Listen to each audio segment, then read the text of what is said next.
चलिए सबसे पहले गायत्री महामंत्र। ओम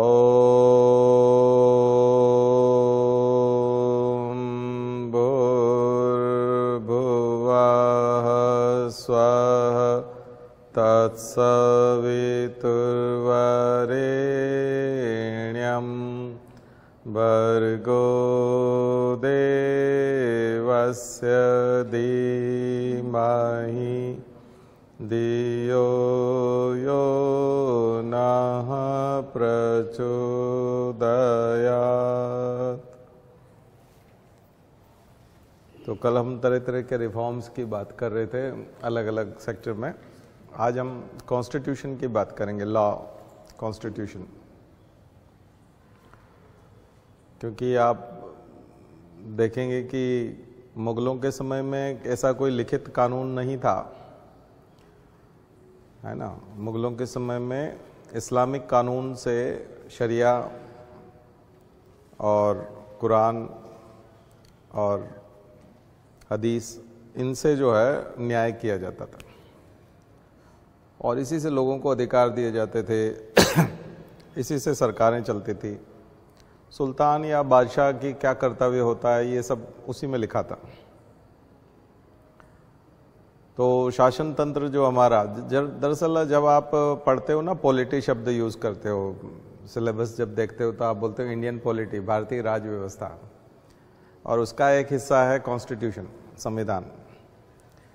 तो कई बार लोग सोचते हैं कि संविधान अगर हमने पढ़ लिया तो फिर पॉलिटी पूरा हो गया। दरअसल वाकई में पॉलिटी जो है वो बड़ा शब्द है।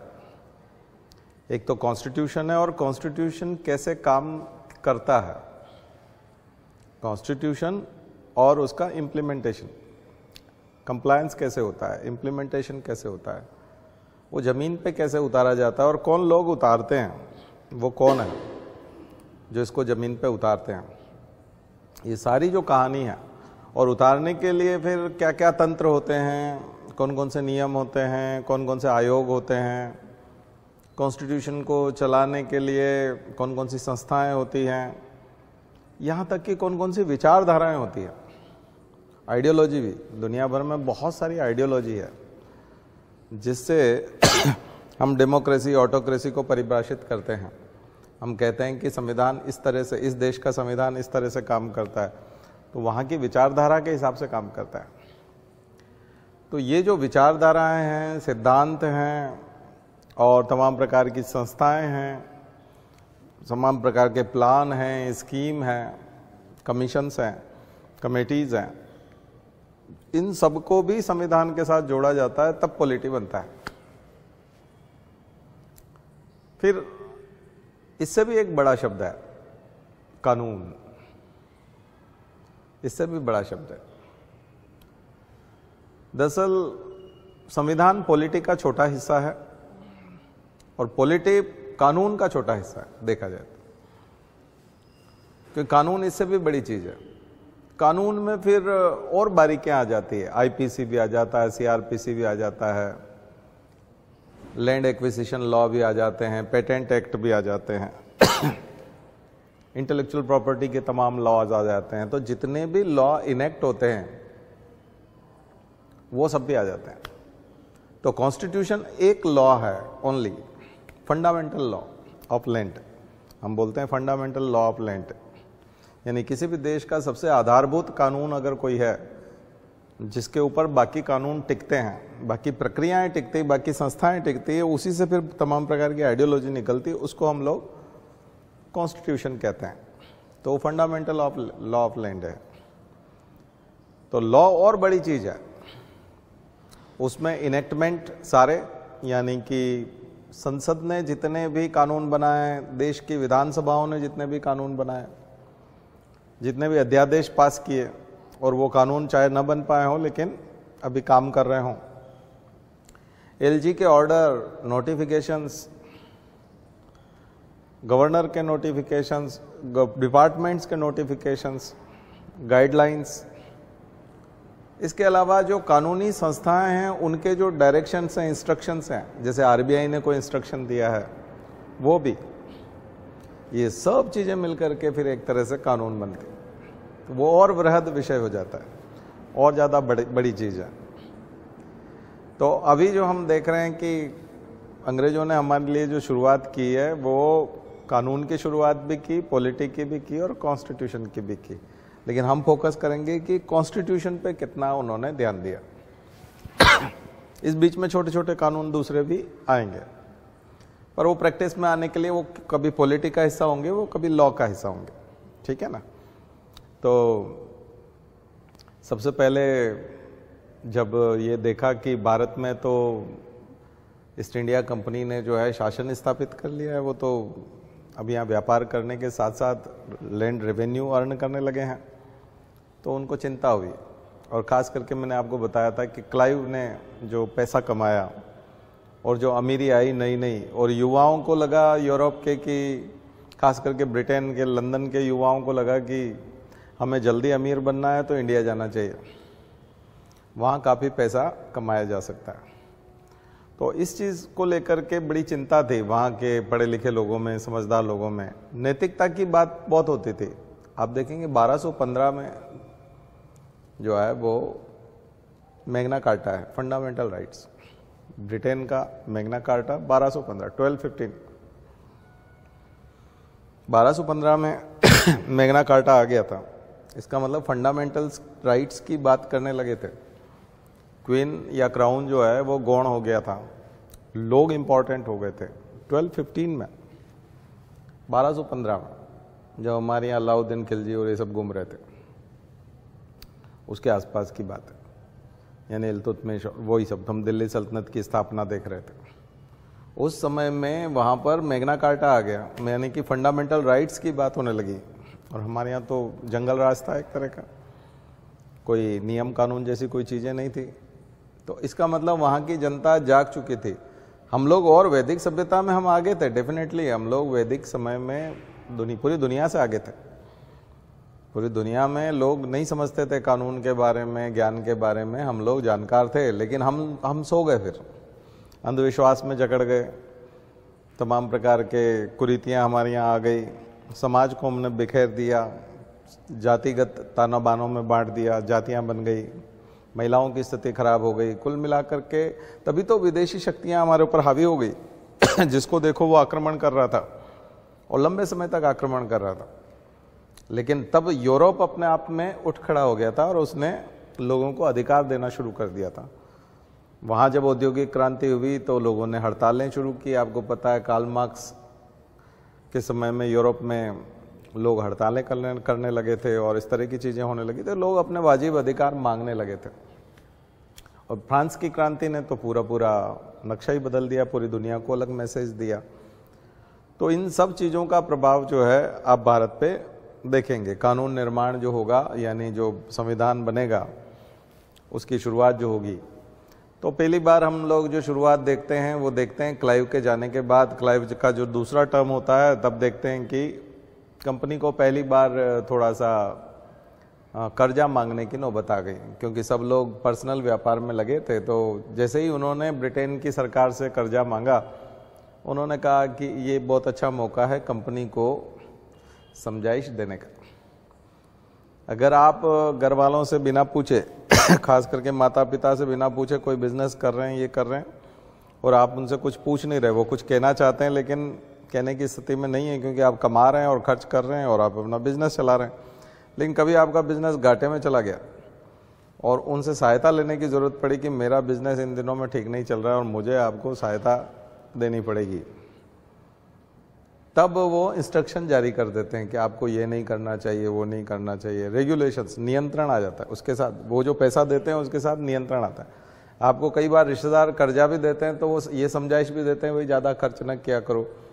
कई बार वो पूछते हैं किस में ज़रूरत है आपको, कहाँ ज़रूरत है। ऐसे ही सारे रिश्तेदार कर्जा नहीं देते, उनको लगता है कि ये सही काम में लगा रहा है, ठीक काम कर रहा है, और उसके साथ हिदायत भी होती है कि भाई तुम कर्जा ले रहे हो लेकिन ठीक से इसको खर्च करना। तो यही चीज़ जो है फर्स्ट टाइम ब्रिटेन की गवर्नमेंट को बोलने का मौका मिला ईस्ट इंडिया कंपनी को, उसको बोलते हैं रेगुलेटिंग एक्ट। 1773, ठीक है ना, जिससे वो रेगुलेशन कर पाए, नियमन कर पाए, नियंत्रण कर पाए, थोड़ा कंट्रोल जैसी स्थिति आई। कंट्रोल तो अभी आगे आएगा। और उसमें उन्होंने फर्स्ट टाइम कहा कि देखिए आपका पूरा कंपनी का थोड़ा हिसाब किताब बताइए, वोट कौन करता है आपके इसमें, जब भी बोर्ड ऑफ डायरेक्टर बनते हैं तो कौन चुनता है, चुनाव में इलेक्शन में भाग कौन लेते हैं। तो उन्होंने कहा सब वोट तो जो पावरफुल होता है वो करता है। नहीं नहीं, 1000 पाउंड का जिसका शेयर होल्डर है वो सभी लोग वोट करेंगे। पहले तो ये नियम बना लो। 1000 पाउंड जिसने इन्वेस्ट कर रखे हैं वही व्यक्ति वोट करेगा। तो एक बहुत अच्छा नियम था। मिनिमम इन्वेस्टमेंट कितना होना चाहिए, मिनिमम शेयर होल्डर जो है वो शेयर होने चाहिए उसके पास 1000 पाउंड के। और ये जो डायरेक्टर होंगे ये डिसीजन लेंगे बहुमत से, तो मोनोपोली नहीं रहेगी, कोई भी एक आदमी गड़बड़ नहीं करेगा। और आपको आज्ञा दी जा रही है व्यापार करने की, आप व्यापार कीजिए। और हमको यहाँ जो भी आप भारत में किसी एरिया से संधि करते हो, ट्रीटी करते हो, लड़ाई करते हो, ये सब ये हम डायरेक्टर से इनसे पूछताछ करो। डायरेक्टर को पता होना चाहिए कि वहाँ आप क्या कर रहे हो इंडिया में। अकेले वहाँ गवर्नर जनरल कुछ भी नहीं करेगा, है ना। गवर्नर बोलते थे, गवर्नर जनरल शब्द तो उस समय में उस तरह से नहीं था, लेकिन फिर भी बंगाल का गवर्नर जनरल कह सकते हैं, भारत का नहीं कहेंगे अभी उसको, ठीक है। तो ये सब चीज़ें परिभाषाएं थी उसमें बहुत सारी परिभाषाएं थी। और बड़ी चीज़ ये निकल करके आई कि उन्होंने कोर्ट बना दिया, फर्स्ट टाइम सुप्रीम कोर्ट बना। उन्होंने कहा वहाँ बहुत सारे अब प्रेसिडेंसी हो गई हैं, जैसे बॉम्बे प्रेसिडेंसी है, मद्रास प्रेसिडेंसी है, बंगाल है, और इतने सारे यूरोपियंस खास करके ब्रिटेन के बहुत लोग पहुंच गए हैं। उनके आपस में झगड़े होते हैं, उनके आपस में कुछ विवाद होते हैं, तो वो कहाँ जाएंगे। तो उन्होंने कहा नहीं, ये बार बार यहाँ प्रिवी काउंसिल में ब्रिटेन आने की ज़रूरत नहीं है, आप वहीं पर एक कोर्ट बना देते हैं। तो एक सुप्रीम कोर्ट कलकत्ता में स्थापित कर दिया गया। और सुप्रीम कोर्ट का जो जुरिस्डिक्शन एरिया था वो 1773 में खास करके फोर्ट विलियम था। फोर्ट विलियम यानी कि कोलकाता का ही तहत, यानी कलकत्ता जिसको बोलते थे, उसके अंदर जो फोर्ट विलियम था उसमें जो लोग रहते थे एक तरह से वही था, उसके अलावा ज़्यादा नहीं था। दूसरा उन्होंने कहा कि ये जो बंगाल प्रेसिडेंसी है ये काम देखेगी अब मद्रास का और बॉम्बे का भी। बॉम्बे प्रेसिडेंसी वाले क्या कर रहे हैं, मद्रास प्रेसिडेंसी वाले क्या कर रहे हैं, उनके ऊपर इनको कुछ अधिकार हैं, ये सुपरवाइज कर सकते हैं। तो ये चीज़ें जो है ये 1773 में मुख्य बातें आई हैं। तो आपके लिए ये होगा कि आपको जो तैयारी करनी है, अभी तक आपने जो तैयारी की होगी उस तैयारी में हम लोग क्या करते हैं कि पॉइंट्स याद करके छोड़ देते हैं। पॉइंट्स याद करके छोड़ देते हैं और फिर अपेक्षा करते हैं कि परीक्षा में कभी कुछ आएगा तो हम लिख देंगे। इसमें दिक्कत ये है कि क्वेश्चन घुमा फिरा के आते हैं, और परीक्षा में जो प्री होता है तो अब उसमें जो ऑप्शंस आते हैं वो भी थोड़े से डीप में से आते हैं। तो जितने लोग बॉर्डर पे फेल होते हैं, यानी कि 60 क्वेश्चन की ज़रूरत है और आपके 55 ठीक हो रहे हैं, 54 ठीक हो रहे हैं, 4-5 क्वेश्चन से 10 क्वेश्चन से जितने भी लोग रह जाते हैं परीक्षा में, इसका मतलब आप अपनी तैयारी को एक जगह पर जाकर के रोक देते हो। उसको थोड़ा डीप में ले जाने की ज़रूरत है। जैसे कि गवर्नर जनरल कौन था 1773 के हिसाब से, फर्स्ट टाइम जो गवर्नर जनरल की काउंसिल है उसमें वो बता रहे हैं कि 4 मेंबर होंगे और मेजोरिटी से डिसीजन होगा। तो 4 मेंबर के नाम किताबों में नोट्स में मिल जाएंगे आपको कि उन चारों मेंबर के नाम क्या थे, कौन थे वो 4 मेंबर, क्योंकि वो गवर्नमेंट थी, वो पार्लियामेंट थी। वो क्या थी, पार्लियामेंट। वो जो 4 लोग थे वो पार्लियामेंट थी, और वो जो गवर्नर जनरल था वो प्राइम मिनिस्टर था, एक तरह से एग्जीक्यूटिव, चीफ एग्जीक्यूटिव था। तो कार्यपालिका, न्यायपालिका और व्यवस्थापिका तीनों का स्वरूप था वो, और वो शुरुआत हुई थी। और उसमें फर्स्ट टाइम वो एक तरह से सेशन चलता था, जब गवर्नर जनरल की काउंसिल की बैठक होती थी, 4 लोग बैठते थे सामने, इधर गवर्नर जनरल बैठता था। तो गवर्नर जनरल की ताकत ज़्यादा नहीं थी, क्योंकि 2 सदस्यों का समर्थन जरूरी होता था गवर्नर जनरल को। तीसरा वो हो जाता था, ऐसा करके बहुमत से फैसला हो जाता था। तो गवर्नर जनरल को 2 लोगों की सहायता की ज़रूरत पड़ती थी। अगर 2 लोग उसके फेवर में नहीं है तो वो अपनी मर्जी का नहीं कर पाता था रेगुलेटिंग एक्ट के तहत। तो अब आपको है ना इसका मूल्यांकन करना पड़ेगा। ये जो लाइन लिखी रहती हैं, फैक्ट्स लिखे रहते हैं कि इतने मेंबर थे, यूँ था, ये था, इसका नाम ये था, चॉइस डायरेक्टर थे, इतने प्रोप्राइटर्स थे, ये मिल करके ये चुनते थे, ए 1000 पाउंड वाला ये था, एलिजा इन पे पहले चीफ जस्टिस थे, पहला सर्वोच्च न्यायालय था। ये सारी जो बातें हैं, जितनी भी बातें, ये तो रेगुलेटिंग एक्ट हो गया। What is regulating act? और ऊपर मैंने बता दिया, कहानी बता दी कि क्लाइव की वजह से, तो वाई ये आया क्यों, तो इसके आने का कारण क्या था, वो वाई में चला जाएगा। बट उसका इम्पैक्ट क्या था, उसका इंपॉर्टेंस क्या था? What is the importance of this regulating act? ये जो हिस्टोरिकल डेवलपमेंट जो हम बात कर रहे हैं, जो हम कॉन्स्टिट्यूशन में रिफॉर्म की जो बात कर रहे हैं, यहाँ पर उसका इंपॉर्टेंस क्या है? तो इंपॉर्टेंस ये है कि अब इसमें आप मेरिट्स और डीमेरिट्स 2 पार्ट्स में तैयार कर लीजिएगा इसको, कि रेगुलेटिंग एक्ट के मेरिट्स क्या हैं, यानी उसकी विशेषताएं क्या है, गुण क्या है, और उसकी कमियां क्या है, ऐसे तैयार कीजिएगा। तो फिर आपका चाय आ जाएगा। गुण तो ये है कि फर्स्ट टाइम इलेक्शन होने लगा, एक तरह से मनमानी खत्म हो गई, मोनोपोली खत्म हो गई, मेजोरिटी से फैसले होने लगे। ब्रिटेन में भी मेजोरिटी से होने लगे, क्योंकि बोर्ड ऑफ डायरेक्टर्स वगैरह इलेक्टेड होते थे, और वो भी जब ज़्यादा वोट करते थे तभी वो चीज़ इंडिया में हो पाती थी। एक चीज़, इंडिया में भी जो फैसले होते थे वो काउंसिल की मेजोरिटी से होते थे, तो थोड़ा सा अकाउंटेबिलिटी आई, मनमानी नहीं है। नहीं तो क्लाइव तो अपनी मनमानी कर रहा था, हेस्टिंग्स के टाइम मनमानी चल रही थी, लेकिन कॉर्नवालिस आते आते तो स्थितियाँ काफ़ी चेंज हो गई। तो ये आपका मूल्यांकन होना चाहिए, एक चीज़। दूसरा, चूंकि अब न्यायालय आ गया है तो फर्स्ट टाइम ऑर्गेनाइज तरीके से न्याय होगा, अंदाज से न्याय नहीं होगा। अब जो न्याय है वो मॉडर्न तरीके से होगा, क्योंकि अब एक न्यायाधीश है, ठीक है, और न्यायाधीश हो गए हैं, और न्यायाधीश जो है वो विटनेस मांगेंगे, एविडेंस मांगेंगे, अब आपसे प्रमाण मांगेंगे, आप बात रखने को कहेंगे। अब एकदम से किसी को फांसी पे नहीं चढ़ा दिया जाएगा, ले जाओ इसको कोड़े मार दो, इसको फांसी पे लटका दो, ठीक है। तो ये चीज़ें होने लगी थी।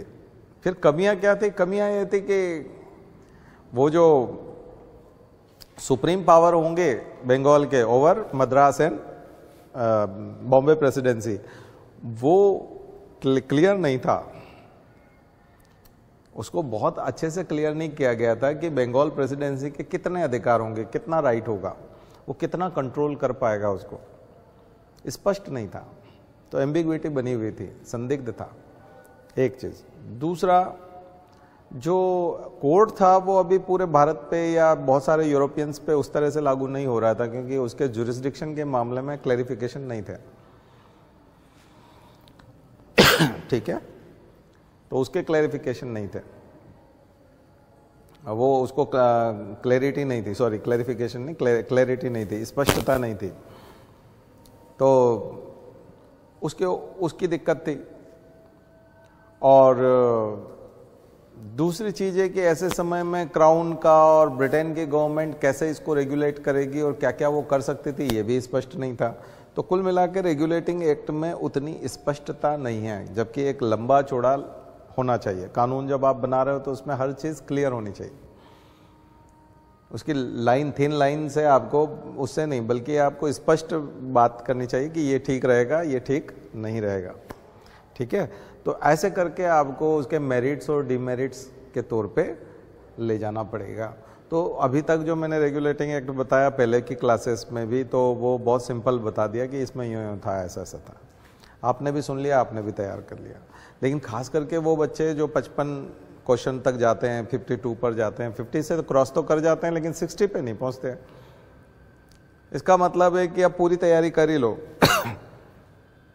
नाम भी कर लो, ईयर भी कर लो, पूरा नाम भी होना चाहिए, गवर्नर जनरल का नाम भी, का जितने काउंसलर हैं, जो पार्षद हैं, 4 परिषद के 4 सदस्य हैं, उनके नाम भी याद हों, और फिर सारे जो पॉइंट्स हैं वो भी सिलसिलेवार याद हों, और फिर उनकी कमियां, मेरिट्स और डिमेरिट्स भी याद हो, या फिर असेसमेंट मान लो, मूल्यांकन मान लो। मूल्यांकन में आप यही तो करते हैं कि इसके फायदे क्या है और नुकसान क्या है, यही मूल्यांकन होता है। तो चाहे ऐसे बोल लो चाहे ऐसे बोल लो, ठीक है। तो ये जब आप पूरा आंसर करेंगे तब जा करके ये बात बनेगी। अब लोगों में एक सुगबुगाहट होने लगी कि ये जो रेगुलेटिंग एक्ट आया ये तो बात बनती नहीं है। वो जो कमियां हमने देखी, ये कमियां जब ब्रिटेन के लोगों को पता चली तो कॉलेज में जो पॉलिटिकल साइंस पढ़ा रहे हैं वहाँ पर बहुत सारी वहाँ जो चीज़ें आ रही, वहाँ पर भी आप देखेंगे ना कि जॉन स्टुअर्ट मिल है, ऐसे बहुत सारे लोग जो उस ज़माने में विचारक थे, थिंकर्स थे पॉलिटिकल साइंस के। आप सोशियोलॉजी और इसमें पढ़ते हो ना, थिंकर्स पढ़ते हो, विचारक पढ़ते हो तो ये विचारक वहाँ पर माहौल बनाते थे कि अपने स्टूडेंट्स को पढ़ाते थे। तो ये देखते थे कि क्या कर रहे हैं, रेगुलेटिंग एक्ट से तो जनता को तो कोई फ़ायदा नहीं हो रहा है, भारत की जनता को क्या फ़ायदा है इससे, और हमारे यहाँ के भी जो ऑर्डिनरी लोग वहाँ नौकरी करने के लिए गए हैं उनको क्या फ़ायदा है इससे। तो केवल गवर्नर जनरल और उसके काउंसिल को फ़ायदा हो रहा है। तो और इसमें तो कोई किसी में आप अकाउंटेबल भी नहीं बना पा रहे हैं किसी को। तो थोड़ा थोड़ा स्पष्टता लाने के लिए 1781 में फॉक्स की गवर्नमेंट ने कोशिश की, और जो सीनियर पिट थे उन्होंने जो है कोशिश की, पिता ने, और उस समय फॉक्स का मंत्रिमंडल वो गिरा इस बात पर, भारत के बात पर, रेगुलेटिंग एक्ट में सुधार के नाम पर ब्रिटेन की सरकार गिर गई कि हमको रेगुलेटिंग एक्ट में सुधार करना है। जनता में गए ऐसे, तो वहाँ पर मत विभाजन ठीक से नहीं हो पाया और पूरी तरह से सरकार गिर गई। और फिर अगला जो इलेक्शन हुआ वो इसी मुद्दे पे हुआ। दोनों पार्टी, लेबर पार्टी और कंजर्वेटिव पार्टी, दोनों पार्टी ने अपने अपने दावे रखे कि हम रेगुलेटिंग एक्ट को और अच्छा बनाएंगे। खास करके कंजर्वेटिव पार्टी तो भारतीयों के पक्ष में ज़्यादा कुछ करना नहीं चाहती थी, वो तो कंपनी के ही फेवर में रहती थी। लेबर पार्टी जो थी वो बोलती थी हम इसको ज़्यादा मानवतावादी बनाएंगे, ह्यूमैनिटेरियन, यूटिलिटेरियन अप्रोच, मिल के अप्रोच खास करके, क्योंकि जॉन स्टुअर्ट मिल के हिसाब से, और उस हिसाब से हम लोग कोशिश करेंगे कि इसको ज़्यादा अच्छा बनाया जाए। ह्यूमैनिटेरियन अप्रोच करेंगे, ज़्यादा से ज़्यादा राइट्स देने की कोशिश करेंगे, और ये जो हमारे कंपनी के लोग हैं इन्हें ज़्यादा हम कंट्रोल करेंगे। अभी कंपनी बोलेंगे, अभी हमारा ब्रिटेन की गवर्नमेंट नहीं आई है इसमें, ब्रिटेन की महारानी, क्राउन, ये नाम अभी आप यूज़ नहीं करेंगे। पूरा अभी वो क्या है, पूरी तरह से ईस्ट इंडिया कंपनी ही है। तो 1784 का जो एक्ट है वो यंगर द पिट फिर प्रधानमंत्री बना, उनका जो लड़का था वो प्रधानमंत्री बना अगली बार, और उसने फिर घोषणा की कि नहीं, हमारे पिता के टाइम पे जो कोशिश हुई थी वो ठीक है, नहीं हो पाई, लेकिन अब हम उस वादे को पूरा करेंगे। उसको बोलते हैं पिट्स इंडिया एक्ट, 1784 का पिट्स इंडिया एक्ट। और ये जो एक्ट आया इसमें फिर पूरी तरह से कंट्रोल करने की कोशिश की, और ये कंट्रोल बिठाया गया वहाँ पर ब्रिटेन में, लंदन में बिठाया गया, जिसका नाम था बोर्ड ऑफ कंट्रोल। उसको बोला गया बोर्ड ऑफ कंट्रोल, इसलिए इसका नाम है पिट्स इंडिया एक्ट। इंडिया को कंट्रोल करना, और इंडिया को, ईस्ट इंडिया कंपनी को कंट्रोल करने के माध्यम से इंडिया पे कंट्रोल करना, ठीक है। अब वो जो बोर्ड ऑफ डायरेक्टर और कोर्ट ऑफ प्रोप्राइटर्स के पावर हैं वो थोड़े थोड़े सरकार के पास चले गए, क्योंकि तब वो और कर्जा मांग रहे थे, और आगे कर्जा मांग रहे थे। बोले अब और दीजिए, थोड़ा और दीजिए, अभी भी घाटे में। उन्होंने कहा ये बात बनेगी नहीं, ऐसे तो फिर कंपनी भी डूब जाएगी, हमारा नाम भी डुबाएंगे। और फिर रेवेन्यू बहुत आने लगा था, क्योंकि अवध तक पहुंच गए थे आप। 1764 में आपने देखा बक्सर के बाद में अवध का हिस्सा, इलाहाबाद का हिस्सा, आपके पास जिले आ गए थे, आपके पास राज्य हो गया था, एक राज्य बंगाल। आप पूरा टैक्स वसूल कर रहे थे।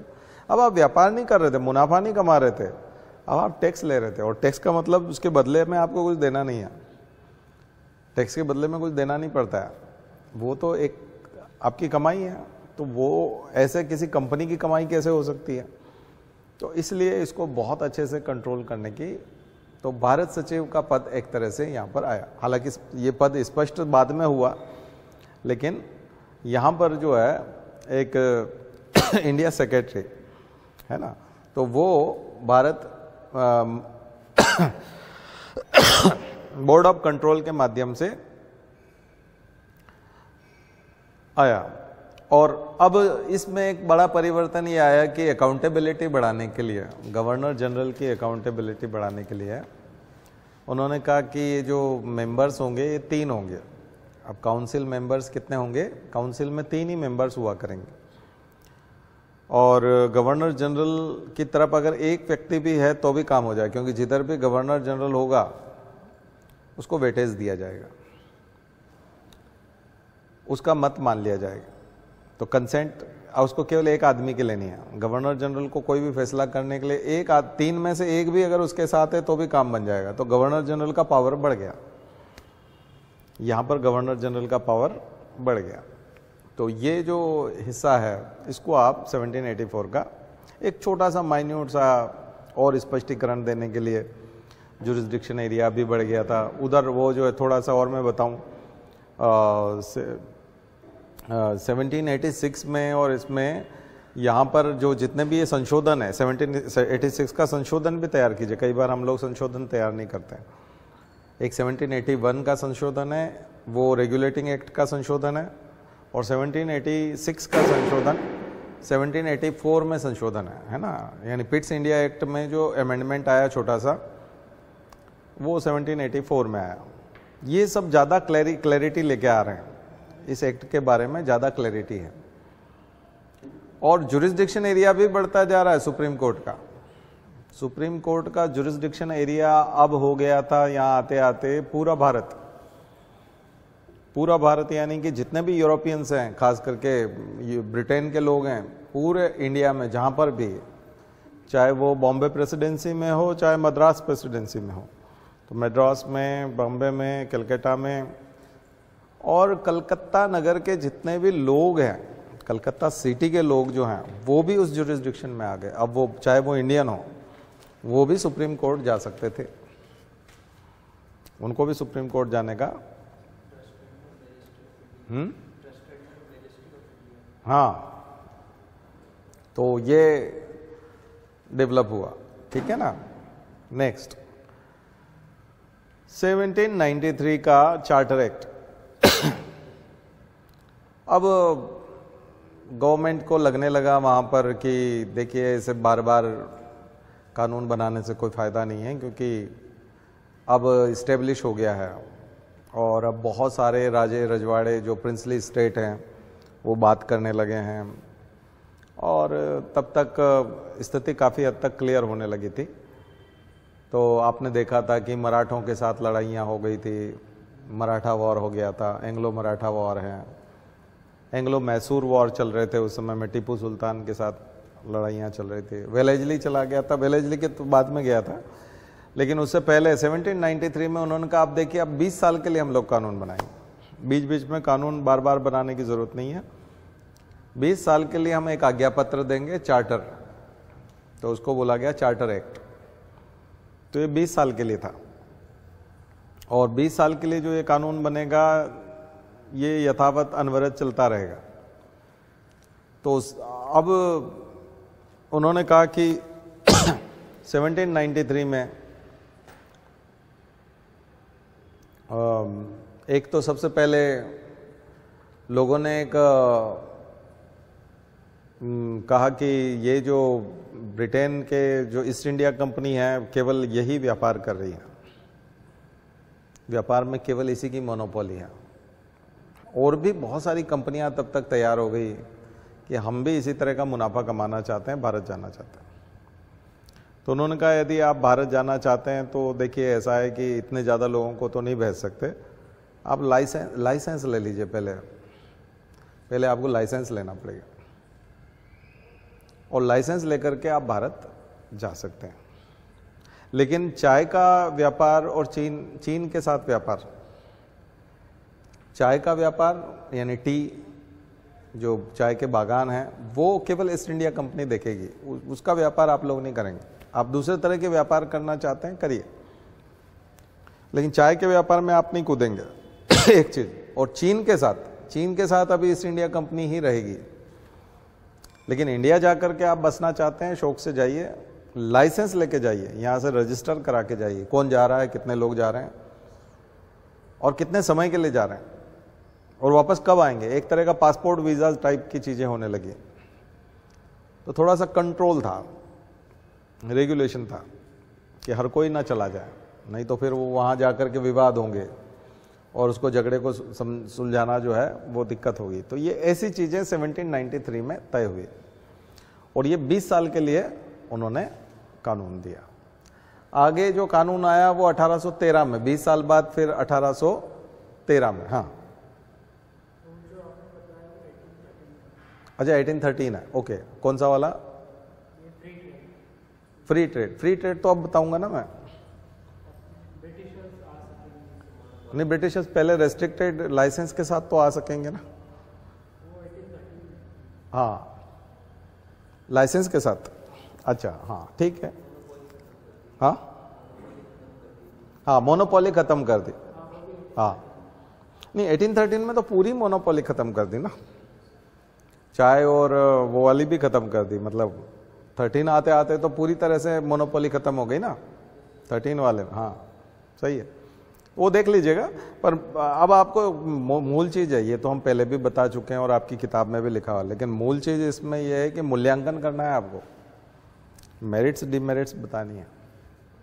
ये जितने भी लॉ है, इस लॉ में परिवर्तन जो हो रहा है उसका प्रभाव क्या पड़ा और उसमें अच्छा प्रभाव क्या था और बुरा प्रभाव क्या था, है ना, और भारतीयों पे क्या हुआ और खास करके ब्रिटेन पे क्या हुआ।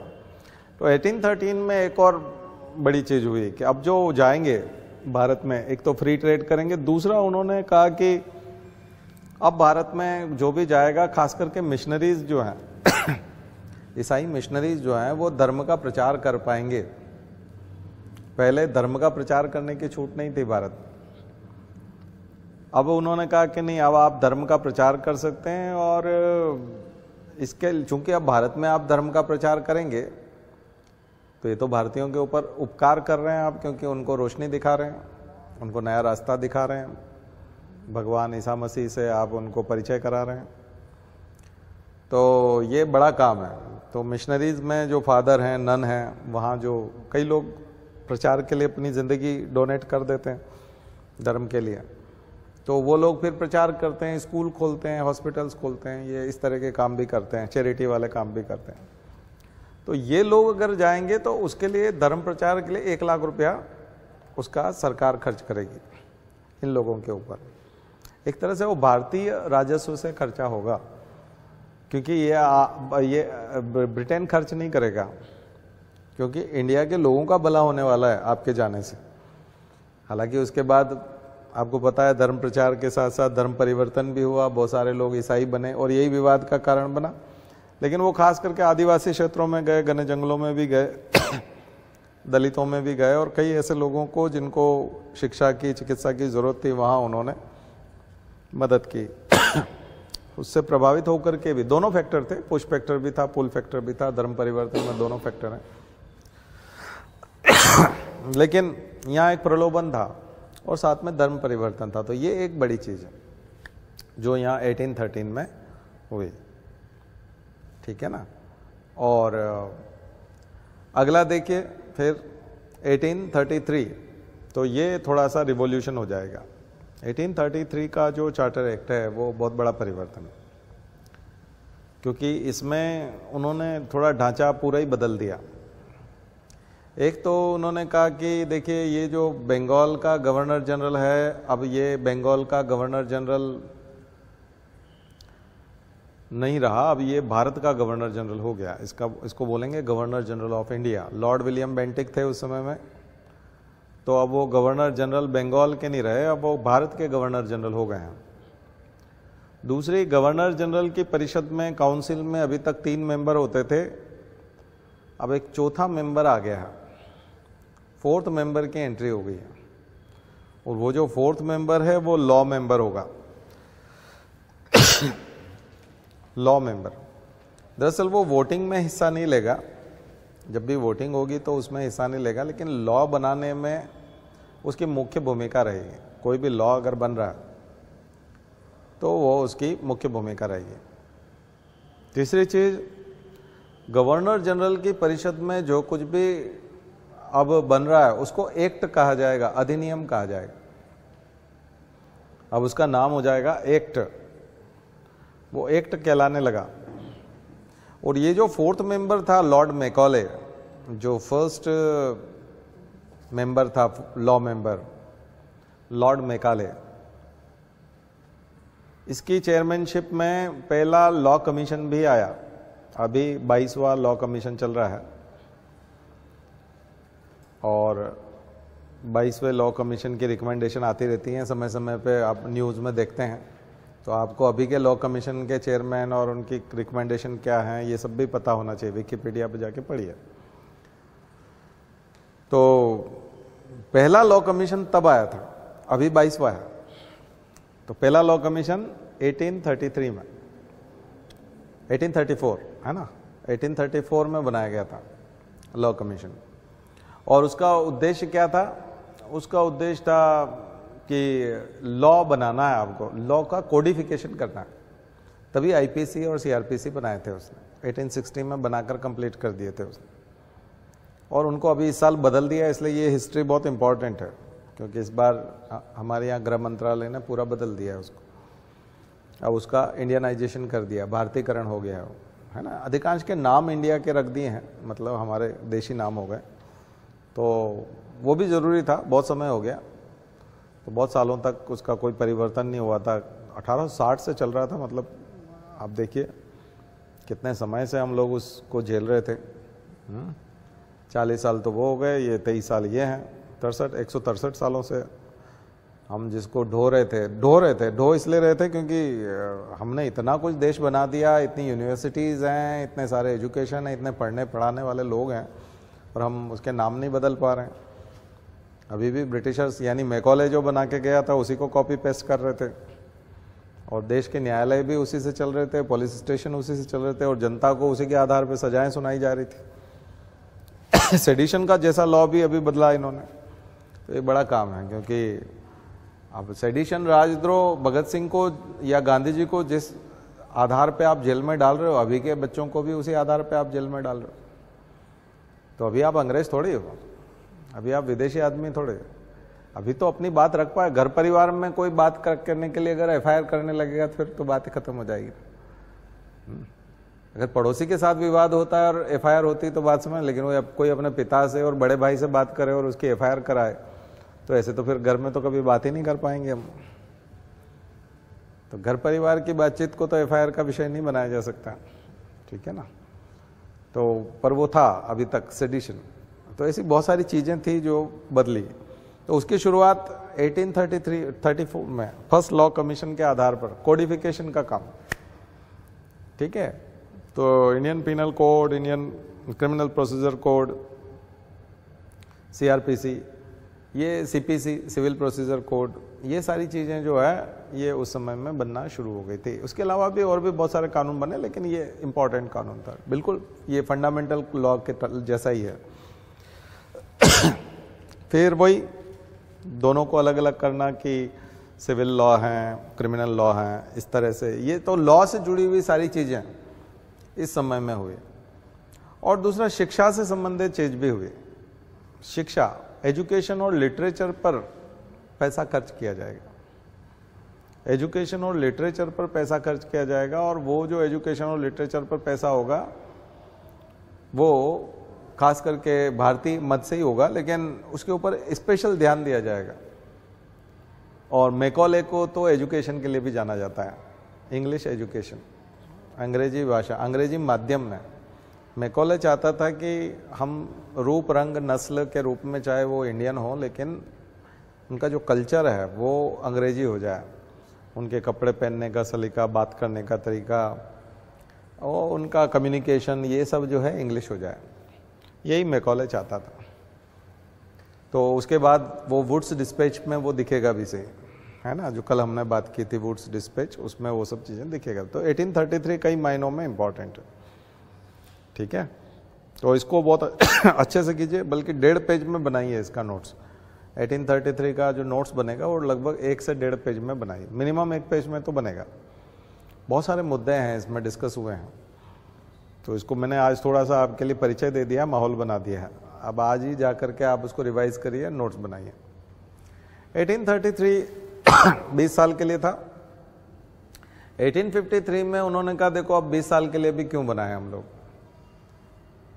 अब एक काम करते हैं कि अनंत काल के लिए बनाते हैं, इंडेफिनेट पीरियड के लिए। जब जरूरत होगी तब कानून बनाएंगे। हो सकता है 30 साल बाद जरूरत हो सकता है 40 साल बाद जरूरत हो, तो अभी अब 20-20 साल के लिए नहीं बनाएंगे, अब हम थोड़ा इसको अनिश्चित काल के लिए बनाएंगे। तो 1853 का जो लॉ बना, उनका चार्टर एक्ट आया, उसमें उन्होंने कहा कि विलियम बेंटिक के समय में बहुत सारे एक परिवर्तन और देख लीजिएगा 1833 में, कि विलियम बेंटिक की कोशिश थी वो कि नौकरियों में कोई भेदभाव नहीं किया जाएगा, सेक्स, जेंडर, बर्थ प्लेस, है ना, इस किसी भी लिंग, जाति, भाषा, नस्ल, धर्म, रिलीजन, लैंग्वेज, किसी भी आधार पर भेदभाव नहीं किया जाएगा। मतलब सिविल सर्विसेज में, खास करके सरकारी नौकरियों में भारतीय भी आ सकेंगे। तो ये 1833 में ही लिख लीजिएगा। ये 53 में जाकर के और डेवलप होगा कि एक प्रतियोगिता परीक्षा की स्थिति आएगी, ठीक है, कि प्रतियोगिता परीक्षा के माध्यम से लोगों को लिया जाएगा। अब 1853 के समय में आप देखेंगे कि डलहौजी है, वहाँ पर इधर ये था, इधर डलहौजी है, और हड़प नीति चल रही थी, डॉक्ट्रिन ऑफ लैप्स चल रहा था। आप जानते हैं देशी रियासतों के साथ बहुत सारे विवाद चल रहे थे। तो ऐसे में उनकी निगाह थी कि आप ये जो भी कुछ कर रहे हो यहाँ बताइए, हम लोगों को बताइए, और क्राउन के यहाँ पे भी बताइए, सरकार को भी बताइए। तो थोड़ी बहुत वो भी है। इसके अलावा सिविल सर्विसेज को बहुत अच्छी तरह से ऑर्गेनाइज करने की शुरुआत 1853 में हुई, ठीक है। और फ्री ट्रेड तो हो ही गया था, अब आराम से कोई भी यूरोपियन आ सकता था, बच सकता था। अब यहाँ एक और छूट मिल गई कि जितने लोग चाहें वो वहाँ संपत्ति भी खरीद सकते हैं, चले जाएं संपत्ति खरीदें, वहीं रहें। आपको व्यापार करना है व्यापार करें, कंपनी बनाना है कंपनी बनाएं, जो करना है करें। मतलब बहुत ज़्यादा फ्रीडम मिल गया था तब तक। तो बहुत सारे यूरोपियन आए। तो एंग्लो इंडियन जो है हमारे यहाँ बहुत हैं, एंग्लो इंडियंस बहुत हैं इस वजह से।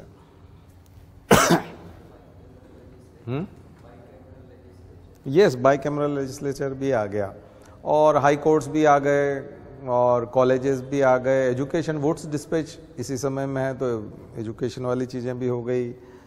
और जिसको हम राज्यसभा लोकसभा कहते हैं, इस टाइप की चीज़ें भी आ गई। कुछ लोग मनोनीत होने लगे, डायरेक्ट नॉमिनेट होने लगे, है ना। नॉमिनेशन भी हो गया, इलेक्शन भी हो गया, दोनों तरह से आ रहे थे।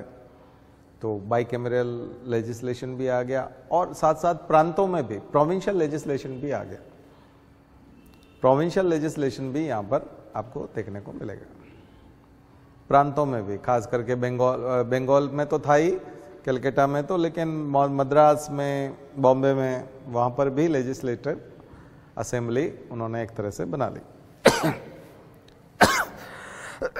अब आगे का जो डेवलपमेंट है वो पूरा का पूरा डिपेंड करेगा 1857 के वॉर पे। अब वॉर वाली चीज आई, तो चूंकि वॉर हो गया, और हालांकि उन्होंने 1853 में बोल दिया था कि अब आप ज़्यादा सोशल और रिलीजियस मैटर में न डूबो, लेकिन फिर भी 1858 में रानी की घोषणा हुई, उसको बोलते हैं साम्राज्य की, क्वींस डिक्लेरेशन या उसकी आज्ञा। तो वो जो चार्टर आया वो जो उसका डिक्लेरेशन था, उसकी जो घोषणा थी, उसमें उसने स्पष्ट कहा कि देखो ऐसा है कि अब हम इंटरनल मामलों में कोई भी इंटरफेयर नहीं करेंगे। इंडियंस का जो धार्मिक मामला है, सोशो रिलीजियस मामलों में हम नहीं पढ़ेंगे, एक चीज।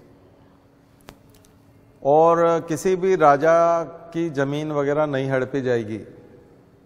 तो ये जितने प्रिंसली स्टेट हैं, ये हमसे एश्योरेंस ले लें, हमारी मतलब ये आप लोगों के साथ सहानुभूति है, आप लोग चिंता ना करें, आपका किसी का राज्य नहीं हड़पा जाएगा इस आधार पे कि बच्चा नहीं है या बच्चा गोद लिया है, या इस आधार पे।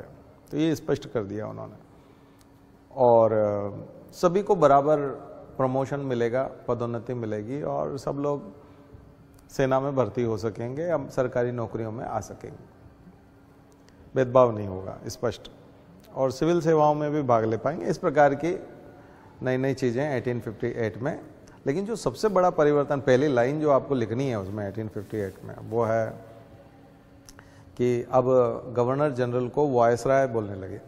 गवर्नर जनरल का नाम हो गया वायसराय, और वायसराय का मतलब होता है रिप्रेजेंटेटिव ऑफ क्वीन या रिप्रेजेंटेटिव ऑफ क्राउन।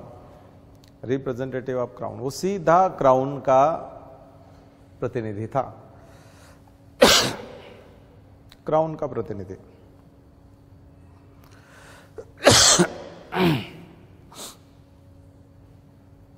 राजा का प्रतिनिधि, और मैंने बताया आपको कि राजा का प्रतिनिधि होना ही अपने आप में एक बहुत बड़ी चीज थी, क्योंकि राजा का प्रतिनिधि होने के लिए ही बहुत बड़ी बात कर रहे थे हम लोग। एक समय तो गांधी जो है साउथ अफ्रीका में जब घूमते हैं तब वो बोलते हैं कि हम भी रानी की प्रजा हैं, भारत में मैं रानी की प्रजा था, और भारत में हम लोग घूमते हैं सड़कों पे, फुटपाथ पे, हम वकालत भी करते हैं, कोर्ट में भी जाते हैं वकील के तौर पे। मैंने बैरिस्ट्री की है लंदन में, और लंदन में जो बैरिस्ट्री की है तब भी मैं वहाँ फुटपाथ पे घूमता था और कॉलेज में पढ़ने के लिए जाता था, वहाँ पे भी मैं रानी की प्रजा था। अचानक मैं ही वो व्यक्ति हूँ, यहाँ पर भी रानी का शासन है।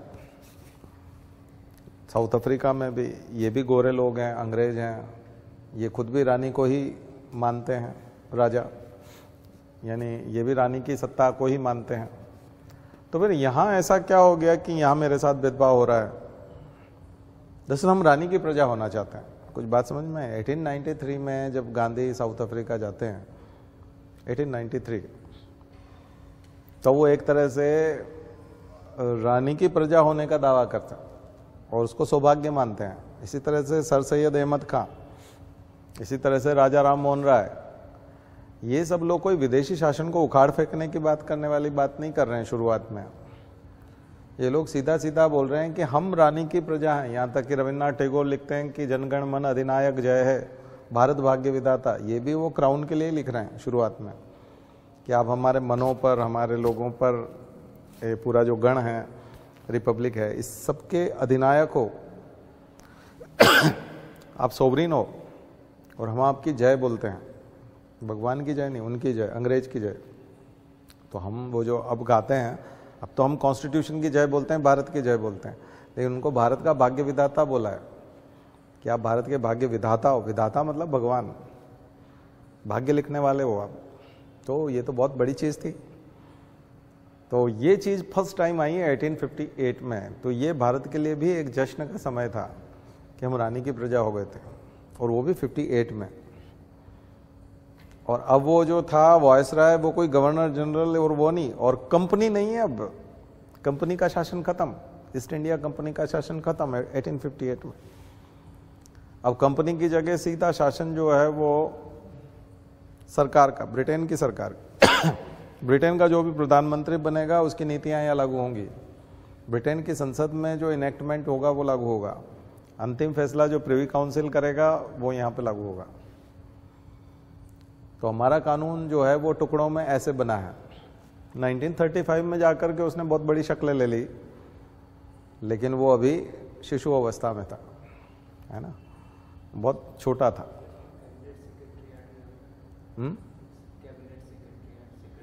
यस सेक्रेटरी ऑफ इंडिया आ गया 1858 में। भारत सचिव, भारत सचिवालय हो गया भारत। तभी तो आप देखते हैं कि वहाँ पर इंडिया हाउस है। वहाँ पर इंडिया हाउस में वीर सावरकर जाते हैं, उधम सिंह जाते हैं, जितने भी विदेशों में गदर आंदोलन, वो सब इंडिया हाउस में काम करने वाले लोग हैं। तो इंडिया हाउस क्या था? इसी प्रकार के लोगों का समूह था जो कभी न कभी भारत सचिव के ऑफिस में काम कर रहे थे। यहाँ तक कि बाद में आप जाते हैं कि दादा भाई नौरोजी जाकर के बार बार वहाँ बात रखते हैं, गोपाल कृष्ण गोखले जाकर के बात रखते हैं ब्रिटेन की संसद में। तो किन से मिल करके रखेंगे? भारत सचिव से मिल के रखेंगे। भारत सचिवालय यानी कि भारत मंत्री यानी कि पूरा ब्रिटेन में जो मंत्रिमंडल है उसमें एक मंत्री भारत मंत्री होगा, इंडिया मिनिस्टर होगा, मिनिस्टर ऑफ इंडिया, और उसकी सैलरी और वो सब इंडिया के खाते से जाएंगे। भारत के लोग देंगे क्योंकि वो इंडिया मिनिस्टर उन्होंने इंडिया के लिए बना रखा है। पहले तो कंपनी देखती थी ना काफी हद तक, तो कंपनी इंडिया से ले चाहे अपने पैसे से दे, जहां भी दे उससे कोई फर्क नहीं पड़ता। लेकिन अब गवर्नमेंट का जो खर्चा है, ब्रिटेन की गवर्नमेंट का खर्चा नहीं होगा, इंडिया के लोगों ने जो टैक्स दिया है उसमें से उसका सैलरी जाएगा। तो ये पॉइंट्स हैं सारे जो मैं बता रहा हूं आपको। ये इसका मूल्यांकन थोड़ा बढ़ा जाएगा, आधे पेज का असेसमेंट लिखना है आपको। किसका? 1858 का, क्योंकि 1858 में काफी हद तक चेंज हो गया।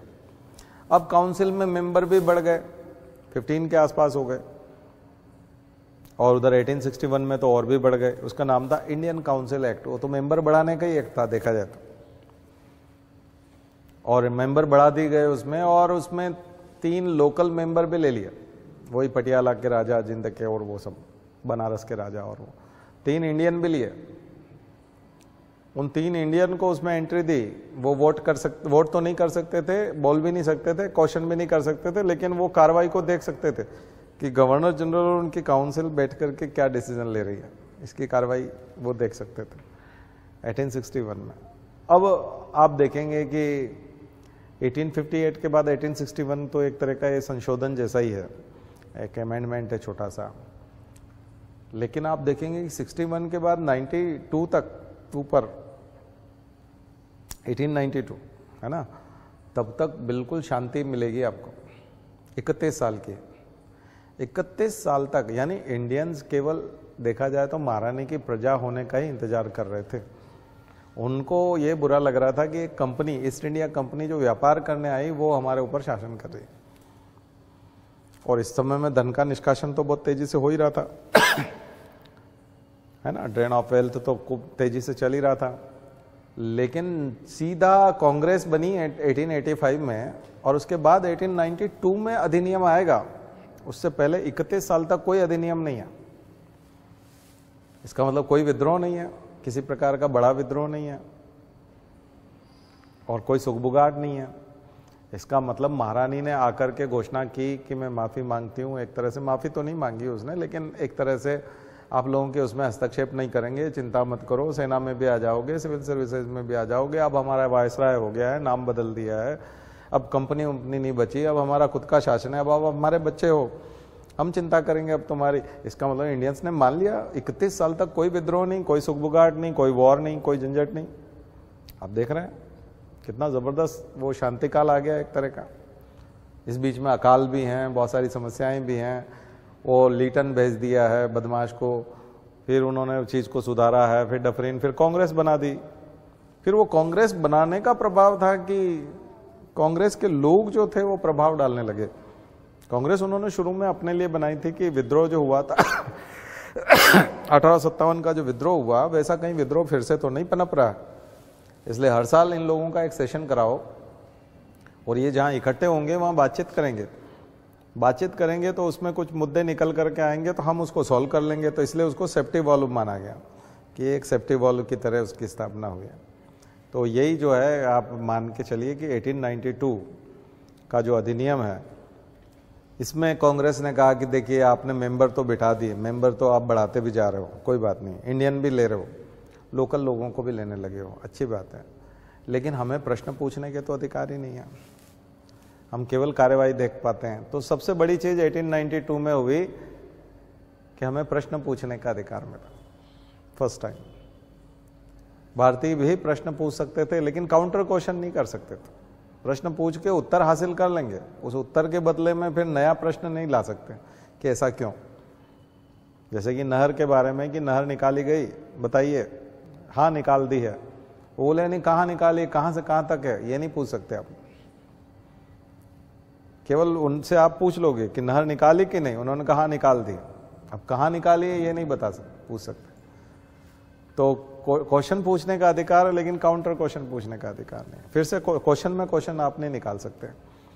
तो ये चीजें हैं, और बाकी तो आप देखेंगे कि बाइकैमेरियल जो था वो भी विस्तृत हो गया। हाँ, बजट सिस्टम आ गया फर्स्ट टाइम बजट आने लगा था, बजट प्रस्तुत किया जाने लगा था, और ये नरम दल और गरम दल का समय भी शुरू हुआ था। यहीं से मॉडरेट्स और एक्सट्रीमिस्ट शुरू हुए थे, ध्यान रखिए। भारतीय लोग समाचार पत्र लिखने लगे थे, और खास करके गोपाल कृष्ण गोखले और बाल गंगाधर तिलक। महाराष्ट्र बहुत एक्टिव था, है ना, लाल बाल पाल वाला। तो ये वो समय था उधर। उधर हम हिस्ट्री में पढ़ेंगे, उसको मॉडर्न हिस्ट्री में पढ़ेंगे। यहां पर अभी आप केवल कॉन्स्टिट्यूशन के हिसाब से देखिए। इसके बाद जो बड़ा परिवर्तन आता है वो स्वदेशी आंदोलन और बंगाल विभाजन की पृष्ठभूमि में था और कर्जन की वजह से था, और खास करके मार्ले मिंटो, 1909 का मार्ले मिंटो। तो इस बार इस सप्ताह का जो होमवर्क है उसमें आप पूरा 1947 तक भारतीय स्वतंत्रता अधिनियम, माउंटबेटन प्लान, और माउंटबेटन प्लान के बाद में जो भारतीय स्वतंत्रता अधिनियम है, इंडिपेंडेंस एक्ट जो है, इंडियन इंडिपेंडेंस एक्ट 1947, वहाँ तक इसको होमवर्क में ले जाएंगे। बाकी की चीज़ें वो हम लोग गांधी इरविन की शर्तें और अगस्त ऑफर और कुछ चीज़ें हम लोग हिस्ट्री के साथ इसमें पढ़ लेंगे, लेकिन आप होमवर्क कंप्लीट कर लीजिएगा 1947 तक का, ठीक है। तो संवैधानिक विकास वाला हिस्सा पूरा हो जाएगा, यानी संविधान सभा का गठन, कॉन्स्टिट्यूएंट असेंबली का ऑर्गेनाइजेशन, यानी पहली बार उसको ऑर्गेनाइज करना, बनाना, उसको स्थापित करना, उससे काम लेना, उसकी बैठकें, और फिर 26 नवंबर 1949 पे वो जो सिग्नेचर वाला डे है, और लास्ट में 26 जनवरी 1950। तो क्योंकि 75वां हमारी अभी वर्षगांठ थी और कंप्लीट हुआ है, तो उसका एनिवर्सरी चल रहा है 75th वाला, तो उसका क्वेश्चन हो सकता है।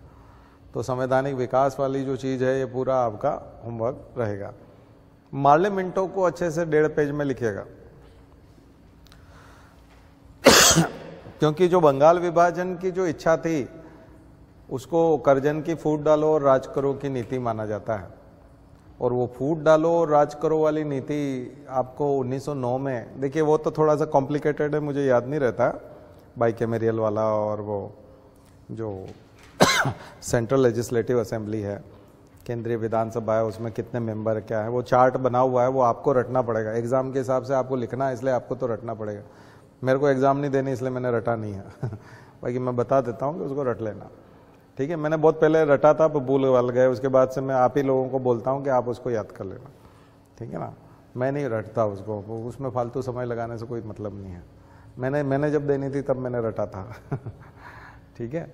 तो भूल तो उस समय भी जाते थे, हम भी भूल जाते थे, तो आप थोड़ा अच्छे से करिएगा उसको, है ना। थोड़ा मैं रटने में कमज़ोर हूँ, रट नहीं पाते हैं, रटने की दिक्कत है। समझना है, जितना समझना है समझा लेंगे, समझ लेंगे, समझा देंगे, लेकिन रटने की प्रवृत्ति नहीं। तो बायोलॉजिकल साइंसेस पढ़ते रहें, पढ़ाते रहें, तो उसमें ज़्यादा रटने जैसा होता नहीं है, समझने का ही होता है। खास करके आर्ट्स वाले लोग, कॉमर्स वाले अच्छे से रटाई करते हैं, है ना। हमारे क्लास की लड़कियां ज़्यादा अच्छे से रटती थी हमारे उसमें सब उनको पक्का याद है, टीचर बोला एकदम सुना देते थे, हम लोग नहीं सुना पाते थे, है ना। तो वो रटने में पीछे रह जाते हैं दूसरे सब्जेक्ट वाले, आर्ट्स वाले, और वो आगे निकल जाते हैं। खैर, तो ये कर लीजिएगा। तो 1909 में जो इम्पोर्टेंट चीज़ है वो है पृथक सांप्रदायिक मताधिकार, सबसे इम्पोर्टेंट चीज़ जिसके लिए वो जाना जाता है। मॉर्ले कौन है? मॉर्ले वो सेक्रेटरी ऑफ इंडिया है इंडिया सेक्रेटरी है, भारत सचिव जो बना था उस समय 1858 में। और मिंटो, लॉर्ड मिंटो हमारा गवर्नर जनरल यानी वॉयसराय मिंटो। तो वॉयसराय तो होगा मिंटो, और मॉर्ले पहले नाम आएगा, मॉर्ले भारत सचिव होगा। तो हमेशा दो लोगों के नाम से चलेगा एक्ट। उसको 1909 का एक्ट भी बोलते हैं, गवर्नमेंट ऑफ इंडिया एक्ट भी बोलते हैं, और मॉर्ले मिंटो एक्ट भी बोलते हैं। तो जॉन मॉर्ले और लॉर्ड मिंटो, ये दोनों का मिलके एक्ट है, और ये सेपरेट इलेक्टोरेट, पृथक सांप्रदायिक मताधिकार, सेपरेट इलेक्टोरेट वाली बात करता है। यानी कि जिन हिस्सों में अभी पाकिस्तान है उस पाकिस्तान वाले हिस्से में पहले मुस्लिम ही चुनाव लड़ सकते थे और वो ही चुनाव वोट दे सकते थे। चुनाव में वोट भी वही देंगे और इलेक्शन में खड़े भी वही होंगे। उसके अलावा कोई दूसरा, मुस्लिम के अलावा कोई दूसरा वहाँ पर नहीं गया। तो रिजर्वेशन हो गया था। रिजर्वेशन किस टाइप का? सेपरेट इलेक्टोरेट वाला रिजर्वेशन। ये थोड़ा बहुत ही टफ रिजर्वेशन है। अभी जो रिजर्वेशन आप लोकसभा विधानसभा में देखते हैं, तो SC ST को रिजर्वेशन जो मिला हुआ है अभी, उसमें वो इलेक्शन में खड़ा तो केवल SC ST वाला, ST के लिए रिजर्व है तो ST वाला खड़ा होगा, SC का रिजर्व वाला है तो SC वाला होगा। ऐसे ही पंचायत में आप देखते हैं कि OBC का होता है कैंडिडेट या महिला कैंडिडेट है तो आगे जाके महिला रिजर्वेशन भी आ रहा है, महिला आरक्षण विधेयक पास हो गया है, मातृवंदन योजना जो है, तो वहाँ पर खड़ा चाहे वो कोई भी हो, लेकिन वोट सभी लोग करेंगे। जितने भी 18 साल से ऊपर के लोग हैं, वोटर्स हैं, रजिस्टर हैं, वो सब लोग जाकर के वोट करेंगे। लेकिन ये जो सेपरेट इलेक्टोरेट है 1909 का, ये इस मामले में है कि इसकी विशेषता ये कि यहाँ वोट भी मुसलमान ही करेगा, हिंदू वोट नहीं कर सकता, वोट भी नहीं दे सकता। चुनाव में खड़ा होना तो बहुत दूर की बात है, वोट भी नहीं दे सकता। इसलिए बिल्कुल ही अलग टाइप का रिजर्वेशन अंग्रेजों ने किया था। और ये 1909 से ऐसे इलेक्शन होते थे जिन इलाकों में जहां हिंदू वोट ही नहीं दे पाते थे, उसी को फिर बाद में पूर्वी पाकिस्तान और पश्चिमी पाकिस्तान बनाया था। 1947 में जो पाकिस्तान बना था उसकी नींव तो आप देख रहे हो ना, 1909 के पार्लियामेंटों में आ चुकी है। नॉर्थ वेस्ट फ्रंटियर प्रोविंस है, वो बनाया था फर्स्ट टाइम, है ना, जो अभी इस्लामाबाद के ऊपर वहाँ मिलेगा आपको, आज भी मिलेगा। सीमांत गांधी, फ्रंटियर गांधी बोलते हैं उधर ही के हम लोग, खान अब्दुल गफ्फार खान को बोलते हैं ना फ्रंटियर गांधी, सीमांत गांधी, तो वो उधर के ही थे इसलिए उनको हम फ्रंटियर गांधी बोलते हैं, ठीक है ना। तो ये जो चीज़ है, ये इस चीज़ को समझिएगा। कभी कोई कहे कि गांधी ने पाकिस्तान बनवा दिया था या किसने कह दिया था, उनको आप समझाइएगा। एक तो सर सैयद अहमद खां उस समय में अलीगढ़ आंदोलन के माध्यम से बता रहे हैं कि हमको एक अलग देश चाहिए, हिंदू मुसलमान साथ में नहीं रह सकते। और जो भी लोग अलीगढ़ मुस्लिम यूनिवर्सिटी से पढ़ के निकले उन्होंने ही मुस्लिम लीग बनाया, ठीक है। दूसरा 1909 में ये हिस्से में ऑलरेडी चुनाव जो हो रहे थे वहाँ हिंदू वोट ही नहीं दे पाते थे। वो तो 1937 के चुनाव में ये हुआ कि ये जो हिस्से थे पूर्वी पाकिस्तान के और पश्चिमी पाकिस्तान के, इन हिस्सों में जो मुस्लिम लीग के साथ कांग्रेस के कैंडिडेट खड़े हुए, तो कांग्रेस ने भी अपने मुसलमान कैंडिडेट खड़े किए नेहरू के नेतृत्व में, जिन्ना के नेतृत्व में मुस्लिम लीग से मुसलमान कैंडिडेट खड़ा हुआ इन्हीं में। फिर वोट जो है केवल मुसलमानों ने डाले, हिंदुओं ने तो डाले नहीं।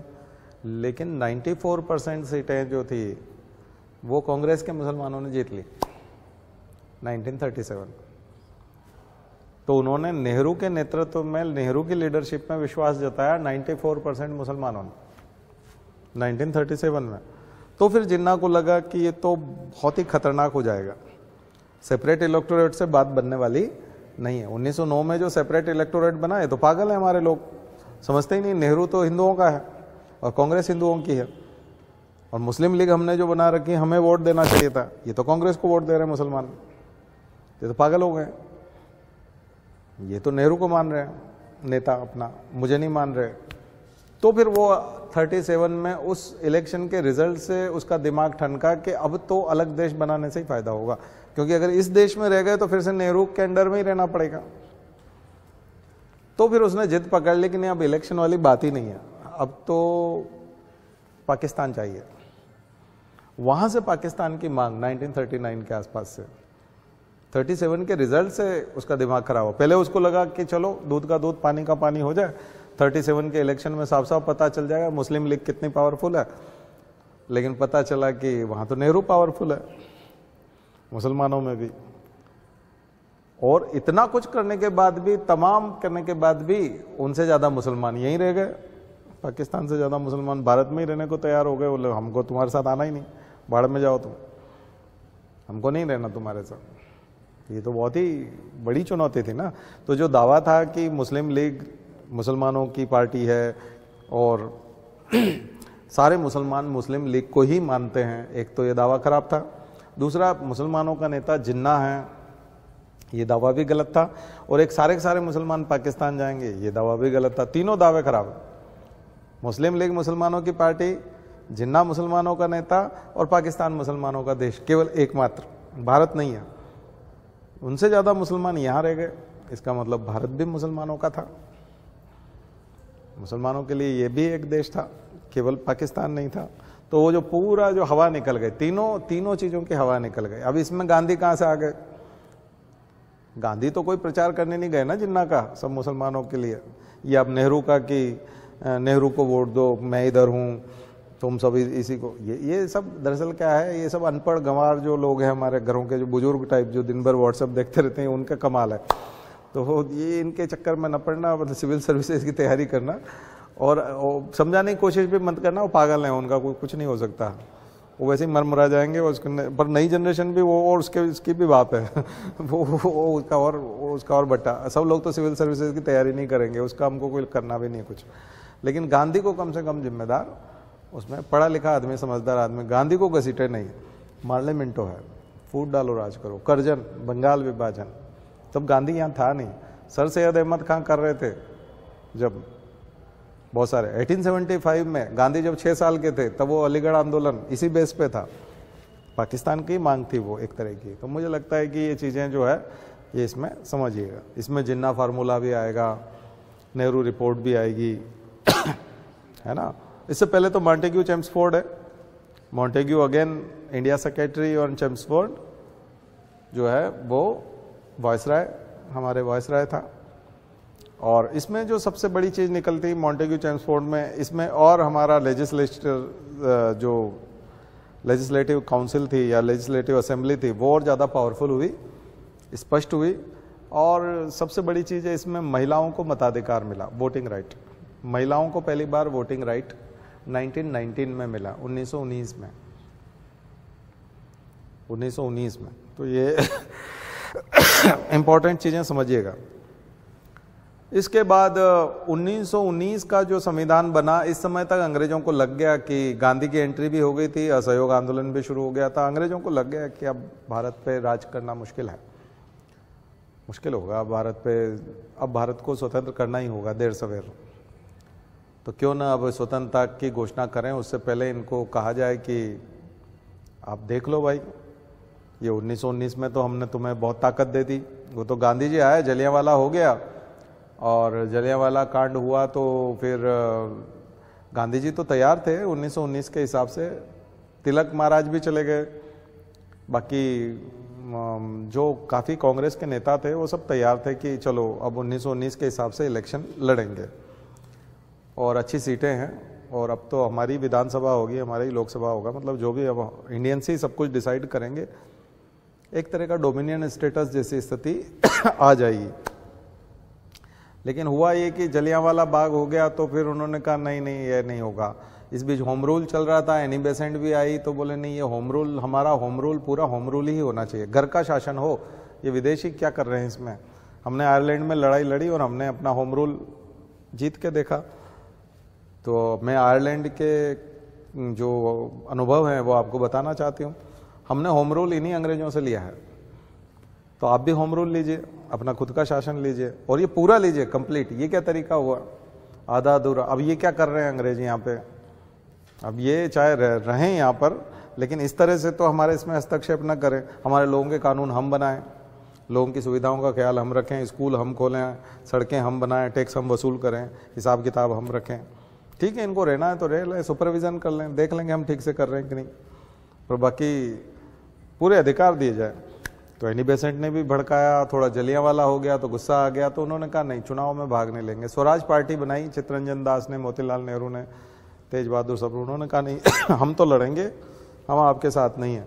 गांधी ने कहा नहीं हम तो असहयोग करेंगे, तो नॉन कॉपरेशन शुरू हो गया। तो यहाँ से नॉन कॉपरेशन पढ़ेंगे हम लोग। इस बीच में फिर वही बर्कनहेड प्रधानमंत्री बना वहाँ पर, तो उसने एक बड़ा घमंडी था, उसने चैलेंज किया कि देखो तुम लोगों को 1919 में हमने अधिकार दिए, तुमसे चुनाव लड़ा नहीं गया, पता नहीं कोई विरोध कर रहा था, कोई असहयोग चला रहा था, कोई क्या कर रहा था, तुम लोगों में कुछ अक्ल नहीं है, खुद अपना संविधान बना नहीं सकते, हमें बनाने नहीं देते हो, और हम बनाते हैं तो उसमें फिर चुनाव लड़ते नहीं हो, तो ऐसे तो तुम्हारा कुछ होना नहीं है। अब मैं एक साइमन कमीशन भेज रहा हूँ, 10 साल हो गए हैं, तो वो मूल्यांकन करेगा, वो स्टडी करेगा कि तुमने 10 साल में क्या किया, 1919 के हिसाब से तुम कितना सफल हुए। तो यहाँ के लोगों ने विरोध करना शुरू, साइमन गो बैक, क्योंकि तुम हमारे लिए कमीशन भेज रहे हो और उसमें कोई वो है नहीं। इंडियन तो है नहीं, तो वो तो फिर एक तरफा कार्रवाई हो जाएगी, एक तरफा वो व्यू देगा, रिपोर्ट जो देगा, रिकमेंडेशन वो तो एक तरफा होंगे। तो बरकरनेट ने कहा तुम खुद बना के बताओ ना जरा, जब हमें बनाने नहीं दे रहे। तो फिर मोतीलाल नेहरू ने वो चैलेंज एक्सेप्ट किया, नेहरू रिपोर्ट उसको बोलते हैं, 1928 का नेहरू रिपोर्ट। साइमन कमीशन के आंदोलन के साथ ही उन्होंने कहा चलो मैं बनाता हूँ। वो एडवोकेट भी थे, समझदार भी थे, जवाहरलाल नेहरू के पिता थे, उन्होंने फिर वो बनाया। तो यहाँ नेहरू रिपोर्ट को 1928 को जोड़िएगा। इसके आगे फिर राजगोपालाचारी फार्मूला, जिन्ना की 14 सूत्री मांगे, ये सब जोड़ के फिर आप उसको लेके आइएगा। 1935 तीनों गोलमेज सम्मेलन भी आएंगे कानून बनने की दिशा में। संविधान बन रहा था तो 3 राउंड टेबल कॉन्फ्रेंस वहीं लंदन में रखवाई गई, सारे नेताओं को बुलाया गया, सब अपनी अपनी शिकायतें लेकर के यहाँ आ जाएं क्योंकि तुम वहाँ कुछ कर नहीं पा रहे हो, है ना। तो 1928 में वो नेहरू रिपोर्ट भी फेल हो गई। उन्होंने कहा नहीं ये कोई कानून वानून नहीं है, थोड़ा ठीक से करना पड़ेगा। तो गांधी जी भी गए एक आंदोलन में आम्बेडकर भी गए। और आम्बेडकर चूंकि तीनों राउंड टेबल कॉन्फ्रेंस में थे और पूरा ढांचा बना रहे थे, तो 1935 का ढांचा भी देखा जाए तो आम्बेडकर की देखरेख में ही बना था। तो इसलिए जो हम बोलते हैं कि 80% कानून तो 1935 वाला है संविधान में, 20% ही नया बनाया गया है। तो वो जो बनाया गया है 80%, उसमें भी आम्बेडकर का ही योगदान है, क्योंकि वहाँ पे भी ड्राफ्टिंग कर रहे थे वो। उस समय गोलमेज में बैठ के भी नोट्स बनाते थे और उसको वो सब कर रहे थे। तो 1935 का जो कॉन्स्टिट्यूशन आया उसमें बहुत बड़ा रोल आम्बेडकर का है। केवल डॉक्टर आम्बेडकर ही वो व्यक्ति थे उस समय में जो तीनों राउंड टेबल कॉन्फ्रेंस में मौजूद थे और कानून बनाने में इंटरेस्ट ले रहे थे, उनका इंटरेस्ट था उसमें, ठीक है। उसके बाद मैकडोनाल्ड अवार्ड जरूर, एमजे मैकडोनाल्ड अवार्ड जरूर लिखिएगा। सांप्रदायिक पंचायत कम्युनल अवार्ड, जिसमें SC ST को रिजर्वेशन देने की, वही सेपरेट इलेक्टोरेट मुसलमानों की तरह 1909 की तरह, जो 1909 में मार्ले मिंटो में सेपरेट इलेक्टोरेट मिला था वैसा डिमांड करी थी डॉक्टर आम्बेडकर ने कि दलितों को भी सेपरेट इलेक्टोरेट दिया जाए, ताकि बाद में कभी देश का विभाजन हो तो वो भी एक देश बना सकें पाकिस्तान की तरह। बात समझ में आई? दलितों का भी एक देश हो। लेकिन गांधी जी ने फिर अनशन किया और पूना पैक्ट करवाया और उनको हिंदू बनाए रखा, अदरवाइज वो हिंदू समाज से अलग हो रहे थे, ठीक है। तो ये भी एक मुद्दा है, तो उसको वहाँ जोड़िएगा 1935 से पहले। उसके बाद फिर 1935 का गवर्नमेंट ऑफ इंडिया एक्ट, जो अपने आप में एक विशाल संविधान था, कंप्लीट संविधान ही था वो, कह सकते हो। कुछ चीज़ें डेकोरेशन, बॉडी तो बन गया था, ऊपरी कवर वगैरह बनना था, ये समझ लीजिए। उसमें फंड, बहुत सारी चीज़ें हैं जो कि त्यों हमारे कॉन्स्टिट्यूशन में। मिनी कॉन्स्टिट्यूशन तो नहीं, मिनी कॉन्स्टिट्यूशन तो हम उसको बोलते हैं स्वर्ण सिंह कमीशन वाला, है ना। तो इसलिए इसको तो मिनी कॉन्स्टिट्यूशन कहना ठीक नहीं है, अर्ली कॉन्स्टिट्यूशन कह सकते हैं, ठीक है। तो ये बन गया था। और इसके बेस पे इलेक्शन को जरूर जिक्र करिएगा, 37 का इलेक्शन, इसी कॉन्स्टिट्यूशन में जो सीटें बढ़ाई थी उस पर फिर 37 का इलेक्शन आया था, जो मैंने आपसे जिक्र किया था अभी। और फिर अगस्त आपर, और फिर Cripps mission, cabinet mission, Wavell योजना शिमला वाली, और लास्ट में फिर माउंटबेटन प्लान और एटली की घोषणा, और फिर अल्टीमेटली 15 अगस्त 1947 इंडिपेंडेंस एक्ट। और इस बीच में कैबिनेट मिशन के हिसाब से 1946 में संविधान सभा का गठन, ठीक है। शुरू में संविधान सभा में पाकिस्तान की रियासतें और वो भी थी, प्रिंसली स्टेट वहाँ के भी, लेकिन बाद में वो निकल गए, उन्होंने फिर अपनी बाद में बनाई। तो बाद में बनाई तो वो रह गई, बहुत लंबे समय तक वो बना नहीं पाए, तो उनका कॉन्स्टिट्यूशन बहुत लेट आया। क्योंकि अगर हमारे साथ बनता तो और उसी को थोड़ा ले जाते कॉपी पेस्ट करके तो झोंका त्यों बन जाता, पर उन्होंने गड़बड़ कर दिया। तो ईगो के चक्कर में उनका कॉन्स्टिट्यूशन लेट हो गया, तो यहाँ से निकल भागे थे, तो सीटें बहुत कम हो गई थी, प्रिंसिपल स्टेट सारे निकल गए थे। लेकिन ये मुझे लगता है आप बना लेंगे, है ना। तो ये एक ढांचा मैंने संवैधानिक विकास का आपके सामने रखा है संक्षिप्त में। पुरानी क्लासेस भी देख लीजिए, उसमें से भी कुछ चीज़ें निकल आएंगी, ठीक है। और ऐसा सब जोड़ के बनाइए, ठीक है ना। तो इस सप्ताह बिजी रहिए, फिर हम लोग मॉडर्न हिस्ट्री को वहीं से शुरू करेंगे 1885 कांग्रेस वगैरह के वहाँ से, ठीक है। चलिए शांति पाठ। ओम द्यौ शांति अंतरिक्ष ग्वम शांति पृथ्वी शांतिराप शांतिरौषधयः शांति वनस्पतयः शान्तिर्विश्वे देवाः शान्तिर्ब्रह्म शान्तिः सर्वगं शान्तिः शान्तिरेव शान्तिः सामा शान्तिरेधि। ओम शांति शांति शांति सर्वारिष्टासु शांतिर्भवतु। बोले गायत्री माता की, परम पूज्य गुरुदेव की, परम वंदनीय माता जी की। हम सुधरेंगे, हम बदलेंगे, एक बनेंगे। जन्म जहाँ पर, अन्न जहाँ का, ज्ञान जहाँ से, वह है प्यारा। देश की रक्षा कौन करेगा? मानव मात्र, नर और नारी, जाति वंश सब भारत माता की, भारतीय संस्कृति की